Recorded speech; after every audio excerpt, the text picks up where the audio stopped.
হযরত ওমর তিনি মিশরের গভর্নরকে খবর দিলেন। মিশরের গভর্নর এলো, হযরত ওমর বললেন, ও মিশরের গভর্নর, বসো, তোমার সঙ্গে কথা আছে। ছেলেকে ডেকে বললেন, আব্দুল্লাহ তাড়াতাড়ি ঘরের মধ্যে থেকে কিছু খাবার নিয়ে আসো। হযরত আব্দুল্লাহ শুকনা রুটি আর জাইতুনের তেল আনলেন। হযরত ওমর বিসমিল্লাহ বলে খাওয়া শুরু করে দিলেন। তেলে ভিজাইয়া শুকনা রুটি খাচ্ছেন আর জিজ্ঞেস করছেন, গভর্নর তোমার মিশরের গোশতের দাম কত, আটার দাম কত, রুটির দাম কত, জিজ্ঞেস করতেছে। বেশ আধা ঘন্টার মতো চলে গেছে। মিশরের গভর্নর বলছেন, আমিরুল মুমিনিন, আপনি কিন্তু অর্ধেক খাওয়া শেষ করছেন, আমি এখনো বিসমিল্লাহ বলিনি। কেন? ওই যে শুধুই আচারের তেল আসছে, কোনো গোশত নাই, খাবার নাই, কি দিয়ে খাবো?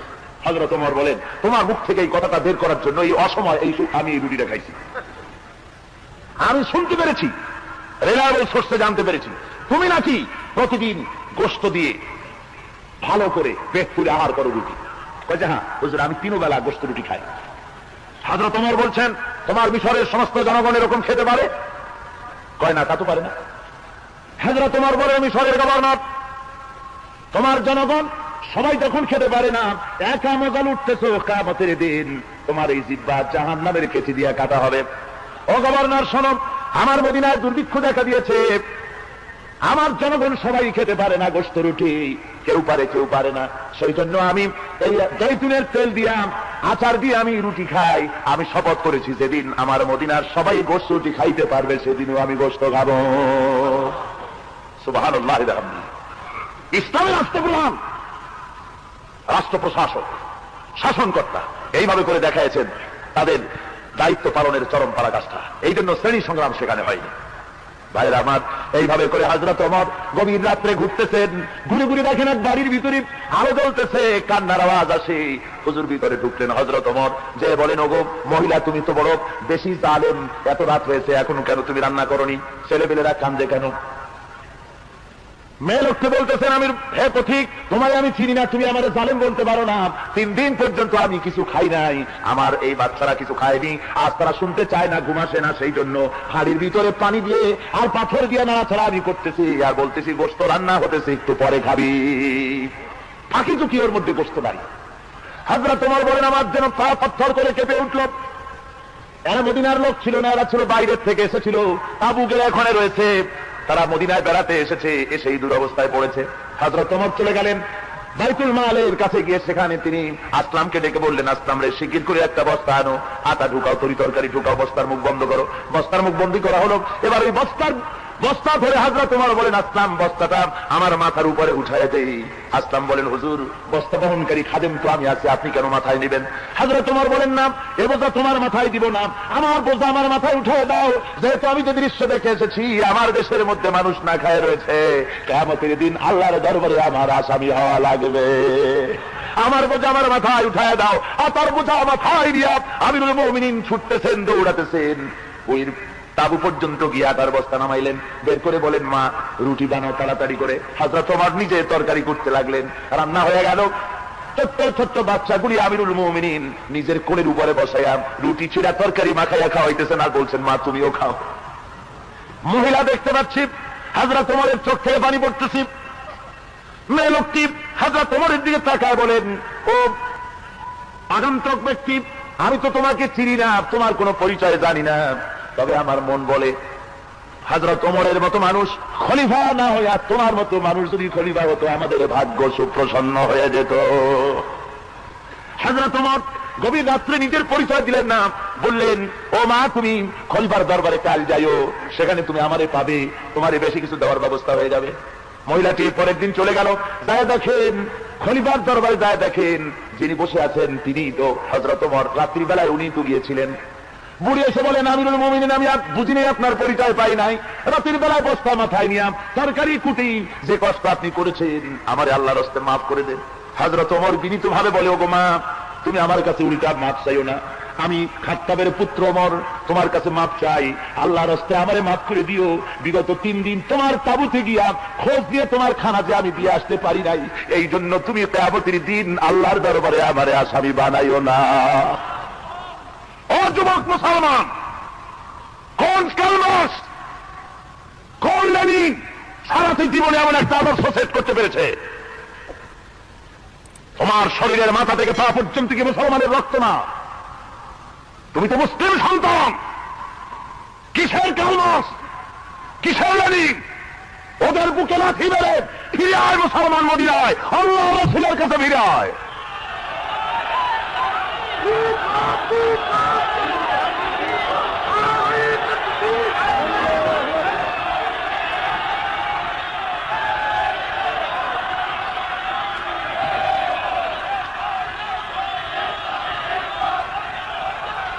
ভাইরা আমার, ভাইরা আমার, আল্লাহ রাব্বুল আলামিন এই সমাজ, এই সুন্দর সমাজ প্রতিষ্ঠা করেছিলেন মদিনায়।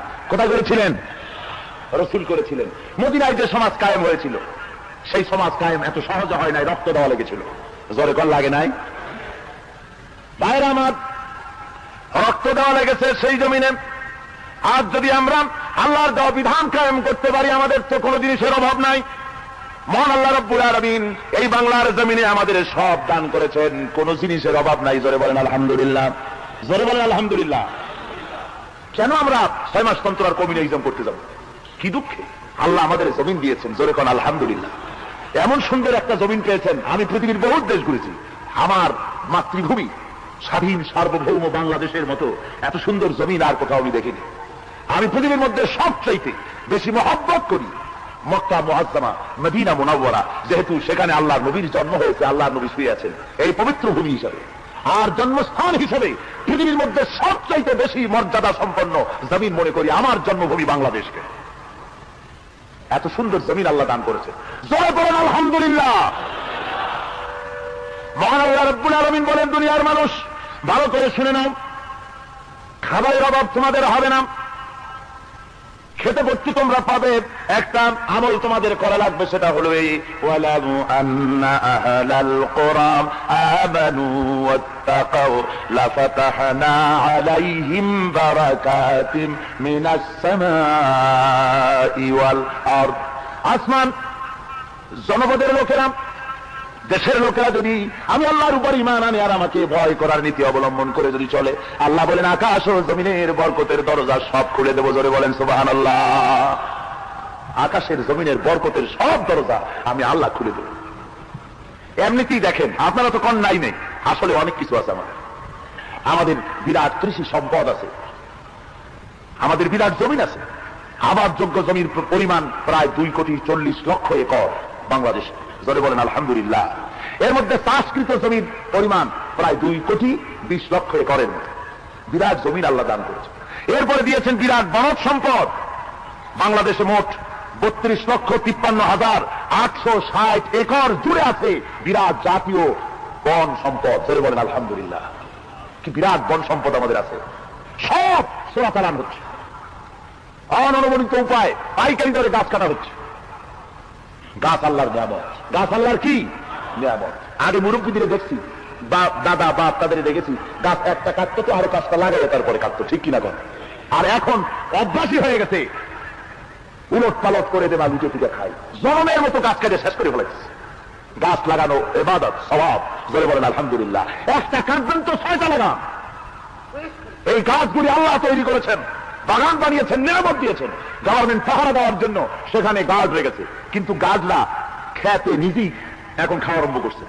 বেগুন ক্ষেত হেফাজতের জন্য বেড়া দেওয়া হয়েছে, এখন বেড়ায় নিজেই বেগুন খায়। যেসব গাছ রাখা হয়েছে পাইকারি দরে ঘুষ খাইতেছে, বলেন ঠিক কিনা? জনগণের মতো ঘুষ খায়। বাংলাদেশে ঘুষ আছে নাকি? জনগণ আছে? না না, ঘুষ নাই, সব বকশিস হয়ে গেছে।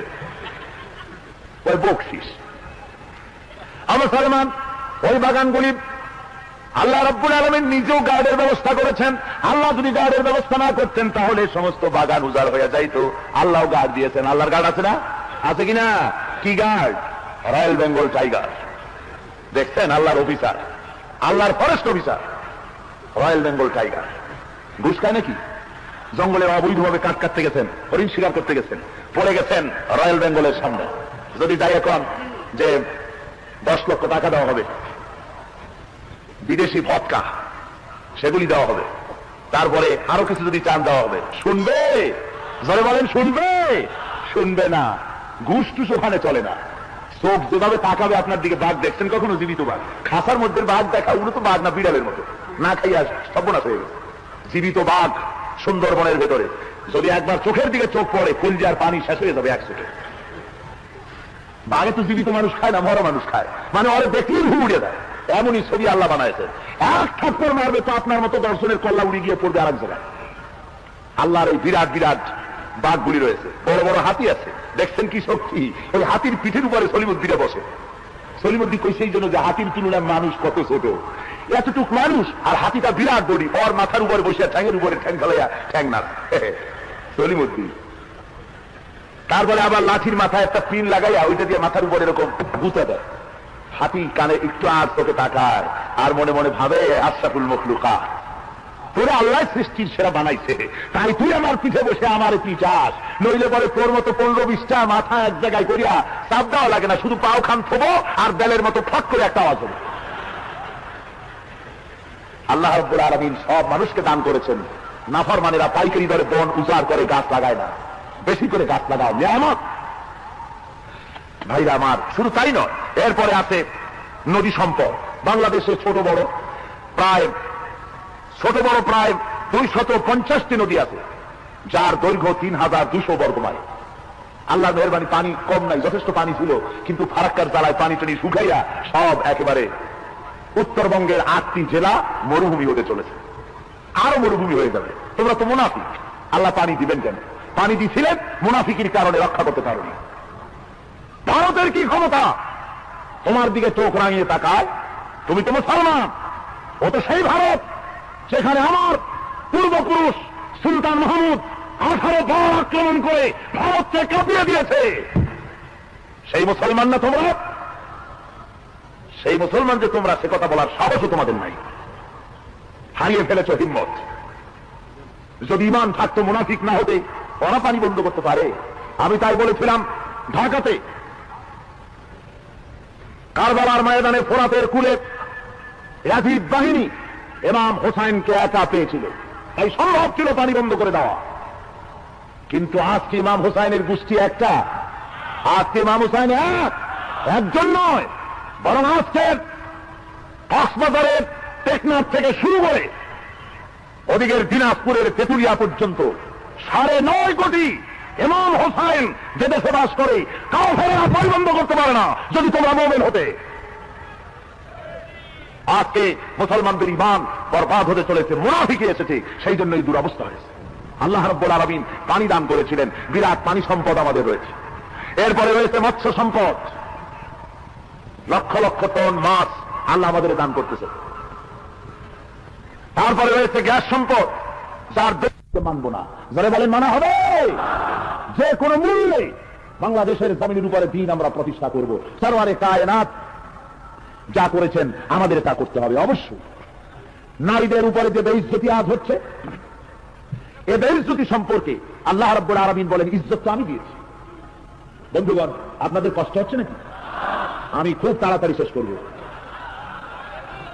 ভাইরা আমার, আল্লাহ রাব্বুল আলামিন কোরআন শরীফের মধ্যে বলতেছেন নারীদের ব্যাপারে, ওয়া মিন আয়াতিহি আন খালাকা লাকুম মিন আনফুসিকুম আজওয়াজান লিতাসকুনু ইলাইহা ওয়া জাআলা বাইনাকুম মাওয়াদ্দাতান ওয়া রাহমা।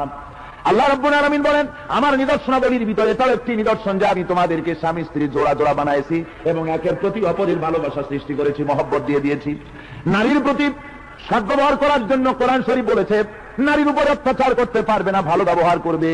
আল্লাহ বলেন, ওয়ালাহুন্না মিসলুল্লাযী আলাইহিন্না বিল মারুফ। সদ্ব্যবহার পাওয়ার ওই পরিমাণ অধিকার নারীদেরও আছে যতটুকু সদ্ব্যবহার তুমি তোমার স্ত্রীর কাছে পাইতে আশা করো, সে তোমার সমান অধিকার। তার সাথে তুমি স্বামী হয়ে গেছে বলে লাট সাহেব হয়ে যাও না, তার সঙ্গে মহব্বত, ভালোবাসা এবং তার সমান অধিকার তোমাকে আদায় করতে হবে। স্ত্রীদের সঙ্গে সদ্ব্যবহারের জন্য আল্লাহ রাব্বুল আলামিন কোরআন শরীফে বলেন, হুন্না লিবাসুন লাকুম ওয়া আনতুম লিবাসুন লাহুন্না। মহান আল্লাহ রাব্বুল আলামিন বলেন, তোমাদের জন্য তোমাদের স্ত্রীরা তোমাদের পোশাক স্বরূপ, তোমরা পরস্পরের পরিচ্ছদ স্বরূপ।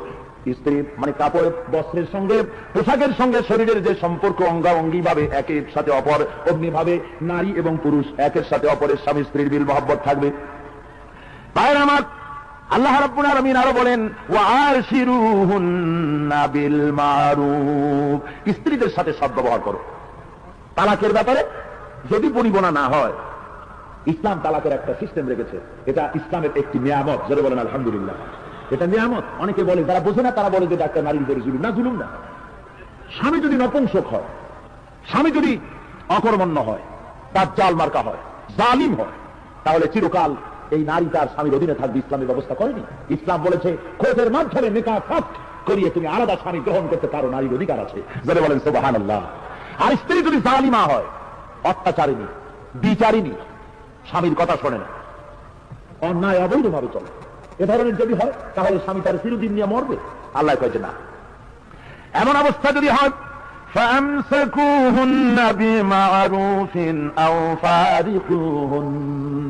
আল্লাহ রাব্বুল আলামিন বলেন, হয় উত্তম ভাবে নিজেদের কাছে রাখো, অথবা ন্যায় নীতির সাথে পৃথক করে দাও। হয় ভালোভাবে রাখো, না হয় ন্যায় নীতির সাথে বিদায় করে দাও। পাইকারি দরে মানে বাপের বাড়ি ফালাই ফিরে ঝুলাই রাখবা, এইটা পারবা না। সুবহানাল্লাহ। আর তালাকের ব্যাপারে তালাক দিতে হবে যদি তালাক দেওয়ার প্রয়োজন হয়, তাও শরীয়ত সম্মত ভাবে। নারীরা এই সমস্ত জানে না, সেই জন্য নারীরা তারা বুঝতে পারে না। প্রগতিবাদী এক শ্রেণীর কমিউনিস্টরা নারীদেরকে ব্যবহার করতেছে যে ইসলাম তোমাদেরকে পর্দা নামক অবরোধের মধ্যে ঢুকা। পর্দা কোনো অবরোধের নাম নয়। নারীকে 3 তালাক যে ব্যবস্থা করা হয়েছে, 3 তালাক একসাথে দেওয়া বিধাত। নারীকে এটা জানতে হবে মশলা। তালাক হবে 3 মাসে, 3 তহুরে এক তালাক হবে। যদি তাকে কন্ট্রোল করার জন্য প্রথমে অবাধ্য স্ত্রী 1 তালাক দাও, বিছানা আলাদা করে দাও, তারপরে দেখো 1 মাসের মধ্যে যদি ফিরে আসে তাহলে তাকে রুজু করে দাও। যদি 1 মাসে না হলে 2য় তালাক দাও। 2 মাস বসে যদি তার মন মগজ ভালো হয়, যদি ফিরে আসে ভালো কথা, এরপরেও যদি ফিরে এলো না 3 মাসে, তারপরে 3 তালাক করে দাও। কি সুন্দর বিধান। যারা বলেন সুবহানাল্লাহ। একসঙ্গে 3 তালাক দেওয়া ঠিক নয়, বিধাত। আর লোকেরা 3 তালাক একসাথে দেওয়ার দূরের কথা, কিছু গোয়ার গোবিন্দ স্বামী আছে তালাক দিতে যায়, কয় যে তোরে দিলাম, তোর মায়ের দিলাম, 1 তালাক, 2 তালাক, 3 তালাক, একেবারে চট্টগ্রাম থেকে মক্কা শরীফ পর্যন্ত তালাক দিলাম। জোরে কর নাউজুবিল্লাহ, জোরে কর নাউজুবিল্লাহ। হারাম শরীয়তের কোন বিধান নিয়ে ভাবে তামাশা করা। আমি 22 তারিখের ইত্তেফাক পত্রিকায় দেখলাম, সেখানে নতুন খোরপোশের আইন তৈরি হতেছে বলে একটা খবর এসেছে। সে খবরটি পত্রিকার কাটিংটি আমার হাতে আছে। ইত্তেফাক 22 তারিখ, প্রথম পৃষ্ঠা। ওখানে লেখা হয়েছে, তালাক প্রাপ্তা মেয়েদের পুনরায় বিবাহ না হওয়া পর্যন্ত সাবেক স্বামী খোরপোশ দিতে বাধ্য থাকিবে। এই মর্মে সরকারের আইন প্রণয়নের উদ্যোগকে মহিলা পরিষদ স্বাগত জানিয়েছে।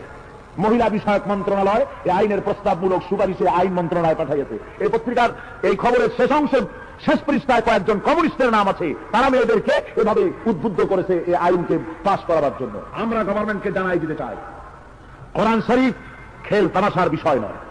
গভর্নমেন্ট পারিবারিক আইন নিজে পরিবর্তন সংশোধন করার কোন অধিকার নাই। পারিবারিক আইন আল্লাহ নিজে করে দিয়েছেন। স্বামী যদি স্ত্রীকে তালাক দিল, স্বামীর সাথে স্ত্রীর সঙ্গে স্বামী স্ত্রী আর সম্পর্কই রইল না। 3 তহুরের অর্থাৎ 3 মাস 10 দিনের খোরপোশ পাবে স্ত্রী, অথবা গর্ভবতী যদি হয় তাহলে প্রসব না হওয়া পর্যন্ত স্বামীর কাছ থেকে, প্রাক্তন স্বামীর কাছ থেকে সেই খোরপোশ পাবে। এর চাইতে এক দানা, একটা সুতা সে পেতে পারে না।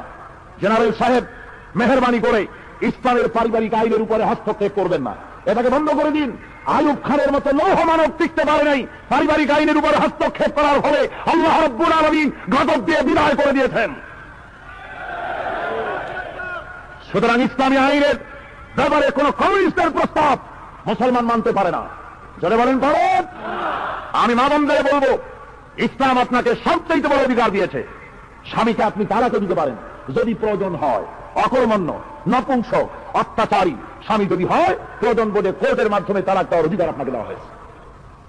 নারীকে পড়াশোনার ব্যবস্থা করা হয়েছে, মহারানা দেওয়ার ব্যবস্থা করা হয়েছে। মহারানার টাকা দিয়ে সে যদি কোটি টাকারও মালিক হয়ে যায়, কোটি টাকার মালিক হয়েছে স্ত্রী, তাহলে সেই মহারানার টাকা দিয়ে, কোটি টাকা দিয়ে 1 টাকাও স্বামী নিতে পারবে না। ও টাকা সব তার। আর তারপরে স্বামীর ফরজ দায়িত্ব স্ত্রীকে খাইতে দেওয়া, পড়তে দেওয়া। ধরে বলেন সুবহানাল্লাহ। এখন কেউ কেউ বলে নারীকে তো ইসলাম ঠকাইছে, কমিউনিস্ট লিডাররা বলে, কমিউনিজমের লোকেরা বলে নারীকে ঠকাইছে ইসলাম। কেমনে? কয় যে 2টা মেয়েতে যা পায় তা পায় 1টা ছেলেতে, এখানে ঠকাইছে। চোখটা একটু বড় করিয়া কোরআন শরীফ ভালো করে পড়ো, তাহলে ভুল ভেঙে যাবে।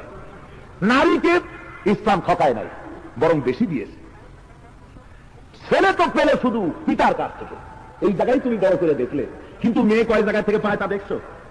মেয়ে শুধু পিতার কাছ থেকে পায় না, মেয়ে পিতার কাছে পায়, স্বামীর কাছে পায়, ভাইয়ের কাছে পায়, মায়ের কাছে পায়, ছেলের কাছে পায়। 5 জায়গা দিয়া পায় মেয়ে। আর ছেলে শুধু পায় এক জায়গা দিয়া। আর তোমরা বলো নারীকে ইসলাম ঠকাইছে, তাহলে জিতাইলো কি তোমার কাল মার্ক্স বাবাজি? কে জিতাই দিল? কে জিতিয়েছে? ইসলাম জিতিয়েছে নারীকে। যারা বলেন সুবহানাল্লাহ। মুসলমান শুধু তাই নয়, খরচের বেলা নারী তার পায়ে 5 টাকা দিয়া খায় স্বামীটা। এরপরে মেহমান যদি আসে শ্বশুর বাড়ির, খরচ কার? স্বামী। নিজের বাড়ির মেহমান আসছে, খরচ কার? বন্ধু বান্ধব আসছে, খরচ কার? মেয়ে লোক যদি কোটিপতি হয় সে খরচ করে না, যে তোমার মেহমান আসছে তা থেকে আমার কাজ করলা নাকি, তুমি খাওয়াও। মেয়ে লোকের খরচ কি? তার পায়েও বেশি খরচ। খরচ বেশি কিছু না, লেটেস্ট মডেলের একটা শাড়ি অথবা বিদেশি একটা লিপস্টিক, এই পর্যন্ত, আর খরচ নাই। তো ইসলাম নারীকে জিতাইল না ঠকাইল? ভাইরা আমার, শুধু তাই নয়, নারীকে আল্লাহ রাব্বুল আলামিনের হাবিব বলেছেন। এক সাহাবী এসে রাসূলকে বলতেছেন, ইয়া রাসূলুল্লাহ, আপনি জিহাদের কথা বলেছেন, আপনি বলতেছেন আল জান্নাতু তাহাতা জিলালিস সায়ুফ, জান্নাত হলো তরবারির ছায়াতলে। লোকেরা জিহাদের দিকে যেতেছে, মেহেরবানি করে আমাকে তরবারি দেন, আমিও জিহাদের ময়দানে যাব। হুজুর বলেন, ও যুবক, তোমার দেখলে মনে হয় তোমার বাড়িতে বুড়ি মা আছে বলে মনে হয়। যুবক বলে, হ্যাঁ হুজুর, আমার বাড়িতে বুড়ি মা আছে। হযরত রাসূল বলেন, ও যুবক, জিহাদের ময়দানে যাওয়া লাগবে না, বাড়ি গিয়া বুড়ি মায়ের খেদমত আদায় করো। যুবক কেঁদে ফেলল। যুবক কেঁদে বলেন, ইয়া রাসূলুল্লাহ, আমি চেয়েছিলাম জিহাদের ময়দানে গিয়া তরবারির তলে মাথা দিয়া শহীদ হয়ে যায়, আর আপনি আমাদের বাড়ি পাঠায় দিতেছেন। হুজুর বলেন, যুবক শুনে নাও, জিহাদের ময়দানে তরবারি দিয়া কল্লা কাটাইয়া বেহেশতে যেতে হয়, আর মায়ের খেদমত করে কল্লা সাথে থাকা অবস্থায় আল্লাহর জান্নাতের সুযোগ আছে। সুবহানাল্লাহ। ইসলাম নারীর মর্যাদা বাড়ালো না তো কে বাড়িয়েছে? মায়ের চাইতে মাসির দরদ বেশি। নারী নির্যাতন কারা করে? কারা নারীর সম্মান লঙ্ঘন করলো? ইসলাম করেনি, করেছে তারা যারা নারী রিসিপশনিস্ট পত্রিকায় দেয়, মহিলা রিসিপশনিস্ট চাই। 18 বছর 20 বছর বয়স হতে হবে, স্বাস্থ্য ভালো হতে হবে, অবিবাহিত হতে হবে। লম্পট। পুরুষের অফিসে মহিলা রিসিপশনিস্টের কিসের প্রয়োজন? যারা বলেন কোন প্রয়োজন আছে? দেশের নেতারা, রাষ্ট্রীয় নেতারা রাস্তা দিয়ে যান, মেয়ে লোকগুলো রাস্তায় দাঁড়িয়ে ফুল ছিটাবার কিসের প্রয়োজন? জিজ্ঞেস করি। হারাম। পরনারীর সাথে হাত মিলানো হারাম, জেনার গুনাহ হবে। আপনারা নারীদের বক্তৃতা শুনতে যান, হারাম। কোরআন শরীফ বলেছে, কুল্লিল মুমিনিনা ইয়াগুদ্দু মিন আবসারিহিম। আমার বাপের কথা শোনাতে আসি নাই, আল্লাহর কথা শুনাতে এসেছি। আল্লাহ বলছেন, নবী বলে দেন, মুমিনরা যেন পরনারী থেকে চক্ষুকে নিম্নগামী করে। আর স্ত্রীদের বলা হয়েছে, কুল্লিল মুমিনাত ইয়াগুদ্দুনা মিন আবসারিহিন্না, ও মুমিন মহিলারা, তোমরাও নিজেদের চোখকে পরনারী থেকে নিম্নগামী করে রাখো। পর পুরুষ থেকে নিম্নগামী করো। সুতরাং আজকে এটা হচ্ছে না, যার জন্য জেনা ব্যভিচার পাইকারি দরে বাড়তেছে। ইসলাম বলেছে পর্দায় থাকার জন্য, আর নারী পর্দা থেকে বেরিয়ে এসছে। কাজী নারী নির্যাতন কারা করতেছে? ইসলাম করতেছে না। আর মুসলমানদের আমাদের বলে কি, আমরা যখন এই নারী নির্যাতনের বিরুদ্ধে কথা বলি যে তাদের পর্দায় রাখা হোক, ওরা তখন বলে যে নারীদেরকে অবরোধ প্রথার মধ্যে ঢুকিয়ে দেওয়া হতেছে। আমাদের বলে এরা হলো রিয়াকশনারি, প্রগতিশীল, গোঁড়া, মৌলবাদী, ফান্ডামেন্টালিস্ট। আমার কোন কোন রাষ্ট্রীয় নেতা তারা আবার বলেন, আমি ধর্মভীরু, আমি মৌলবাদী নই। মুসলমান, আমাদের যদি তোমরা মৌলবাদী বলো, প্রতিক্রিয়াশীল বলো, ওরা মনে করে মৌলভী সাহেবরা বাংলা বোঝে না। আমরা বাংলা পড়ছি, ইংরেজিও পড়ছি, বুঝি। দাঁত পিছে পিছে গাইল যায়, রিয়াকশনারি, প্রতিক্রিয়াশীল। আমি বলি, একবার না, দুইবার না, আমরা লক্ষ কোটিবার প্রতিক্রিয়াশীল। আমরা মৌলবাদী, আমরা ঘোড়া, একবার দুবার না, কোটিবার। কারণ মৌলবাদী, মৌল শব্দ এসেছে মূল থেকে। মৌল শব্দ কোথেকে এসেছে? মূল থেকে। আমরা গোড়ায় আছি, মূল ধরে আছি। মূল কি? মূল হলো আল্লাহ রসুল। মূল কি? আল্লাহ এবং আল্লাহ রসুল। মূল হলো কোরআন আর হাদিস। তা আমরা গোড়া ধরে আছি, মূল ধরে আছি। আমরা যদি গোড়াবাদী হই, আমরা যদি মূলবাদী হই, তোমরা তো তাহলে আগাবাদী। ডালে ডালে বেড়াও, নিত্য নতুন ফুলের মধু খাইয়ে বেড়াও, ঠিক কিনা? তোমরা আমাদের বলেছ প্রতিক্রিয়াশীল। নিশ্চয়ই লক্ষবার কোটিবার আমরা প্রতিক্রিয়াশীল। ক্রিয়া থাকলেই তো প্রতিক্রিয়া হয়, অ্যাকশন থাকলেই রিয়াকশন হয়। আমাদের ভিতরে আছে ইমানের ক্রিয়া। কি আছে বেরোন? ইমানের অ্যাকশন আছে। তাই ব্লু ফিল্ম, অশ্লীল ছবি, অশ্লীল ম্যাগাজিন দেখলে প্রতিক্রিয়া হয়। জেনা ব্যভিচার দেখলে ক্রিয়া আছে বলে প্রতিক্রিয়া হয়। সেই অর্থে আমরা প্রতিক্রিয়াশীল। আর তোমাদের ইমানের ক্রিয়াও নাই, প্রতিক্রিয়াও নাই। তোমরা তো বেহেশত, অর্থাৎ প্যারালাইজড হয়ে গিয়েছে তোমরা। ইমানও নাই, ইমান না থাকলে প্রতিক্রিয়া হবে কেন? হইতে পারে জোরে গণ, জোরে বলেন হতে পারে পারে। সুতরাং মেয়েদেরকে আজ ইসলাম তাকে চাকরির সুযোগ দিয়েছে। মেয়েরা চাকরি করতে পারবে, মেয়েরা নামাজ পড়তে পারবে, জামাতে নামাজ পড়তে পারবে, ঈদের নামাজ পড়তে পারবে, জুমার মসজিদে যেতে পারবে। ইসলাম অধিকার দিয়েছে, জোরে বলেন সুবহানাল্লাহ। এক শ্রেণীর তথাকথিত মৌলবী যারা বলেন তাফসীরের মাহফিলে মেয়ে লোকদেরকেও ডাকা হইতেছে, এটা তাদের কাছে খুব নিন্দনীয় ব্যাপার। আর মেয়ে লোকেরা যখন সিনেমায় যায় তখন কিন্তু হুজুররা নীরব নিথর। মুসলমান, ইসলাম যা বলেছে তার চাইতে বাড়াইও না। আল্লাহর নবীর মসজিদ, মসজিদে নববী, যেখানে 1 রাকাত নামাজ পড়লে 50,000 রাকাতের নামাজের সওয়াব হয়, সেই মসজিদে আল্লাহর নবী নিজে মেয়ে লোকদের জায়গা সংরক্ষণ করেছেন, সংরক্ষিত করেছেন। একটা দরজা রেখেছেন আল্লাহর নবী নিজে, যে দরজার নাম বাবুন নিসা, মহিলাদের দরজা। সুবহানাল্লাহ। ইসলাম অধিকার দেয়নি তো কে দিয়েছে? নারীদের জন্য মসজিদে নববীতে আলাদা জায়গা সংরক্ষিত, একটা অন্থার জায়গা মেয়ে লোকদের জন্য, যেরকম সুবহানাল্লাহ। মেয়েদের অধিকার ইসলাম দিয়েছে, দেয়নি। মার্কস, লেনিন, হেগেল, মাও সেতুং, ডারউইন, সমাজবাদী, জড়বাদী, এই কমিউনিজমের লোকগুলি তারাই দেয়নি। এরা নারীকে চেয়েছে ভোগ করতে, তাই বলেছে ও মহিলারা তোমরা এসো, তোমরা এসো, 2 ফুটি পুরুষের সাথে কাঁধে কাঁধ মিলিয়ে, পুরুষ আর নারী সমান শক্তি বাংলাদেশে, আমাদের পাশে এসে দাঁড়াও। পাশে আসতেই তো সুবিধা। নাউযুবিল্লাহি মিন যালিক। বিয়াদব, মেয়েদের জায়গা ভিন্ন, তোমার পাশে নয়। এরা মিছিল করতে গিয়ে মেয়েদেরকে সামনে নেয়, হারাম, লম্পট। নইলে পরে মিছিলে মেয়ে লোক নেয় কেন? মেয়ে লোক কেন রাজনৈতিক মঞ্চের বড় বেহায়া হয়ে বক্তৃতা করবে? বুখারী শরীফের হাদিস, বুখারী শরীফের হাদিস, আল্লাহর নবী বলেন লা ইউফলিহা কওমুন আল্লাহু আমারাহুম ইমরা। রাহুল বুখারী। কোরআন শরীফের পরে সহিহ কিতাব আকাশের নিচে জমিনের উপরে যদি থাকে তার নাম কি? বুখারী শরীফ। আল্লাহ নবী বলছেন যদি কোন দেশের লোকেরা তাদের জাতীয় সমস্যা সমাধান কোন নারীর হাতে ছেড়ে দেয়, সে জাতির কল্যাণ কোনদিন হবে না। সুতরাং ওরা বলে নারীদের দাও, ময়দান আসুক 50-50 করতে গিয়া রাস্তায় নামাই দিয়েছে পাথর ভাঙ্গার জন্য। আমি ওই যখন মেয়ে লোকদের দেখি রাস্তায় পাথর ভাঙ্গে, তখন আমি বলি যে ঠিক আছে ভাঙ্গে। সমান অধিকার যখন চাইছো, ইসলাম যা দিয়েছে তার চাইতে বেশি, এরপর রিক্সা চালাবা, সমান অধিকার। সাম্পানে উঠবা, সাম্পান চালাইবা, সুগরি গাছ উঠে সুগরি পারবা। কিন্তু তুমি মায়ের জাত, তোমাকে আল্লাহ এভাবে ইজ্জত নষ্ট করতে চাইনি। তুমি মায়ের জাত, তুমি শ্রদ্ধার পাত্র, ধরে বলেন সুবহানাল্লাহ। রাসূলের কাছে একজন এসে বলছে হুজুর খেদমত করবো কার? হুজুর কার? তোমার মায়ের। তারপর কার? তোমার মায়ের। তারপর কার? তোমার মায়ের। তারপর কার? হুজুর বলেন তোমার পিতা। মায়ের কথা কয়বার বললে? আমার মায়ের জাতিরা, আমার বোনেরা, তোমাদের ইজ্জত ইসলাম পিতার চাইতে 3 গুণ বাড়ায় দিয়েছে। সুবহানাল্লাহ, ধরে বলেন সুবহানাল্লাহ। তোমাদের ইজ্জত নষ্ট করতেছে রুশপন্থীরা, আমেরিকাপন্থীরা তোমাদের রাস্তায় নামিয়েছে, পুরুষের পাশে চাকরি দিয়েছে। মেয়ে লোক চাকরি করবে কিন্তু তার ভিন্ন কক্ষ হতে হবে। ব্যাংকে চাকরি করবে, কল কারখানা, ক্ষেত খামার, অফিস আদালত, প্রয়োজন বলে মেয়ে লোক চাকরি করতে পারবে, কিন্তু তার ভিন্ন ক্ষেত্র হতে হবে, পুরুষের সাথে কোনো সম্পর্ক থাকবে না। ঠিক বলছি নাকি? আজকের যত গার্মেন্টস ফ্যাক্টরি হয়েছে বাংলাদেশে, আমি এগুলিকে আল্লাহর গজব বলে মনে করি। নারীদেরকে শ্রমিক হিসাবে বেশি করে নিয়েছে কেন? আমরা জানি এই পুঁজিবাদী লোকগুলি নারীর লেবারটা সিট খুব কম পয়সা, ওরা হরতাল করতে নামতে পারে না, ওরা বক্তৃতা করতে পারে না, সেই জন্য কম দামে মেয়ে লোকগুলি নিয়ে গার্মেন্টসে ভর্তি করানো হয়েছে। হাজার হাজার নারীদের পর্দা লুণ্ঠন করা হয়েছে। এগুলো জেনা বিচারের আড্ডায় পরিণত হয়ে গেছে। সুতরাং নারীর কর্মক্ষেত্র আলাদা হতে হবে। না থেকে কথা বলছি, ওলামা কিরাম হাজার হাজার আছেন।